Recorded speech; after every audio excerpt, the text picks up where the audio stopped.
Can I start? Yeah. Please. Okay, yeah, thank you, Frank. Thank you, Oscar. Yeah, hello, everyone. I am Professor Mina from Konkuk University, Seoul, Korea. So my topic is COVID-19 and some emerging biomarkers focused on precepsin and interferon lambda 3. So as of mid-June, the cumulative confirmed COVID-19 cases were over 760 million, with cumulative deaths of over 6.9 million. And the situation by WHO region showed that the highest cumulative death in Americas, followed by Europe. And quite recently, WHO declared that the COVID-19 is now an established and ongoing health issue, which no longer constitutes a public health emergency of international concern. So it's time to transition to long-term management of the COVID-19 pandemic. And COVID-19 is becoming more predictable and manageable, but the pandemic isn't over yet. And ending the public health emergency of international concern does not mean the pandemic is over or that the COVID-19 has become endemic. So we are moving from emergency response to long-term COVID-19 disease management.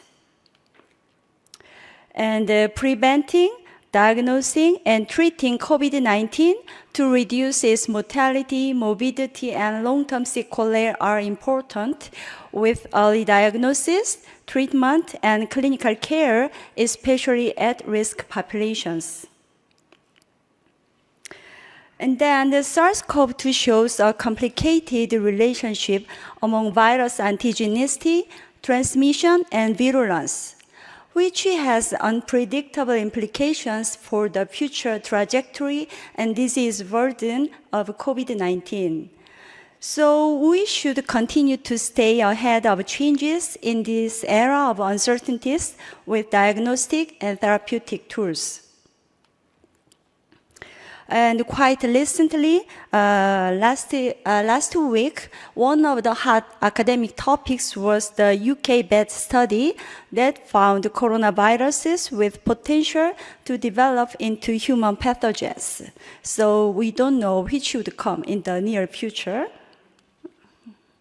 As we know, the main root of COVID-19 is ACE2 receptor, which is expressed in the lung and in the heart. In addition to the heart and lung, ACE2 is expressed in the intestinal epithelium, vascular endothelium, and kidneys, providing a mechanism for the multi-organ dysfunction.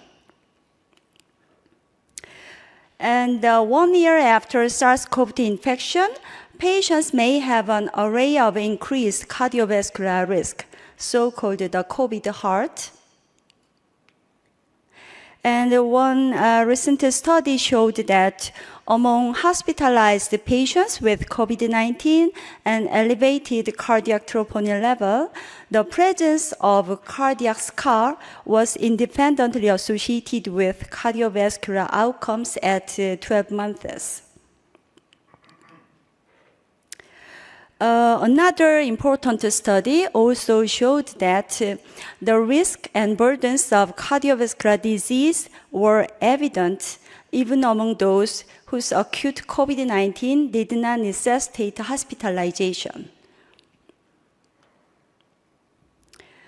So long COVID is not only fatigue or brain fog, but rather the constellation of symptoms and organ dysfunction that result from COVID-19 and persist or arise anew in the post-acute phase of the disease. So how best to identify, diagnose, and treat these patients is a critical area of future research. In our own small study, we explored the role of soluble ST2, a cardiac fibrosis biomarker, and found that it's useful for predicting clinical outcomes in hospitalized COVID-19 patients. And soluble ST2 was comparable to SOPA score, and it was significantly better than the clinical scoring system named critical disease. Regarding pulmonary fibrosis, post-COVID-19 pulmonary fibrosis is a novel sequelae of the current pandemic. And we also explored the usefulness of KL6. KL6 is a quite well-known pulmonary fibrosis biomarker, and KL6 was useful for predicting clinical outcomes in hospitalized COVID-19 patients too. So regarding presepsin, a recent review and meta-analysis has proven its utility, and presepsin is a promising biomarker that can express COVID-19 severity. So as opposed to other conventional sepsis biomarker, for example, procalcitonin, one theoretical advantage of measuring presepsin in patients with SARS-CoV-2 infection is that its circulating value may directly reflect the clinical severity of COVID-19 rather than solely mirroring the presence of co-infection or superbacterial infections, which may occur at high frequency in COVID-19 patients with severe or critical conditions. So routine assessment of presepsin in COVID-19 may provide valuable clinical information for predicting adverse outcomes, as well as for guiding the clinical and therapeutic decision-making. We also explored its utility, and we explored the prognostic utility of procalcitonin, presepsin, and the clinical VACO index for predicting 30-day mortality in hospitalized COVID-19 patients. And we could see the highest hazard ratio in presepsin, and it showed an add-on value to the clinical VACO index.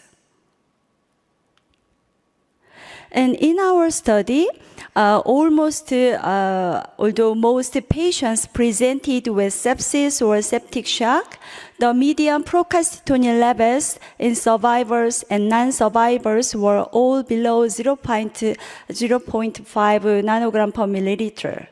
So the prognostic utility of procalcitonin in COVID-19 was somewhat arguable, since it was in the normal range in most patients. And this may be due to the absence of bacterial infection or downregulation of procalcitonin by interferon gamma released during viral infection.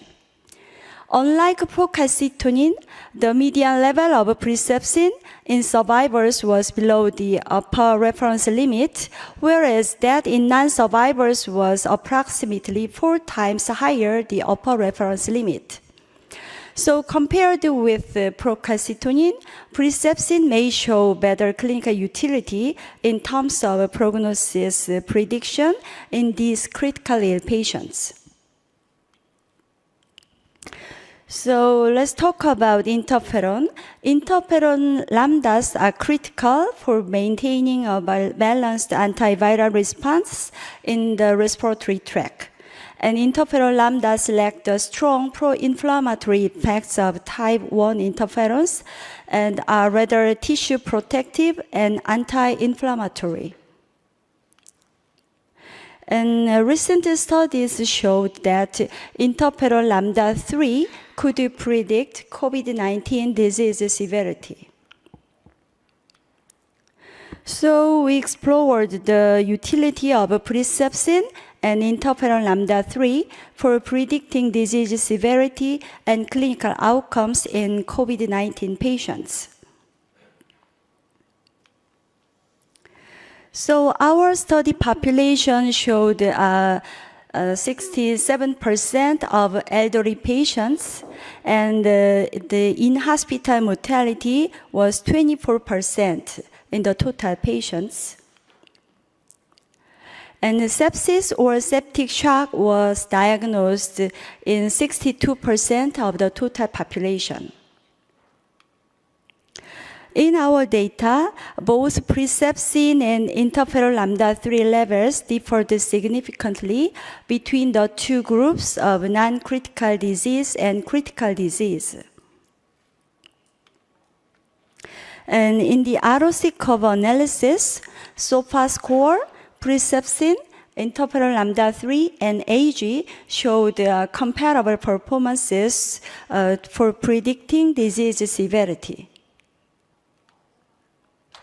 And for predicting adverse clinical outcomes, both SOFA score and interferon lambda-3 levels were comparable, and presepsin levels showed good performance for in-hospital mortality. And in the survival analysis, the combination of presepsin and interferon lambda-3 showed a higher hazard ratio than SOFA score, and these biomarkers showed greater risk of mortality when added to clinical assessment of SOFA score or AG. And in our study, the mortality rate was 24% in the total patients, and it differed significantly according to the biomarker level. It was significantly higher when both presepsin and interferon lambda-3 levels increased above its cutoff than when either one or no biomarker level increased.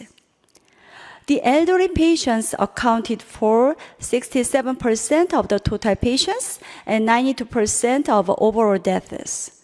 The mortality rate was 32% in the elderly patients. And similar to the total patients, the mortality rate was significantly higher when both presepsin and interferon lambda-3 levels increased than when either one or no biomarker level increased. So actually, this was the first study that explored the clinical utility of these two novel biomarkers compared with clinical assessment in hospitalized COVID-19 patients. And both biomarkers, alone or added to clinical assessments such as SOFA score and AG, could be useful to assess and manage COVID-19 patients, especially in the elderly. And further large-scale studies would be necessary to verify the clinical utility of these reliable and objective biomarkers for predicting clinical outcomes in routine practice. So again, the multi-marker approach is quite important in COVID-19 too, in the context of sepsis and multi-organ dysfunction. So we can combine conventional emerging biomarkers together in the broad range of critical care, including COVID-19. Thank you very much for your kind attention.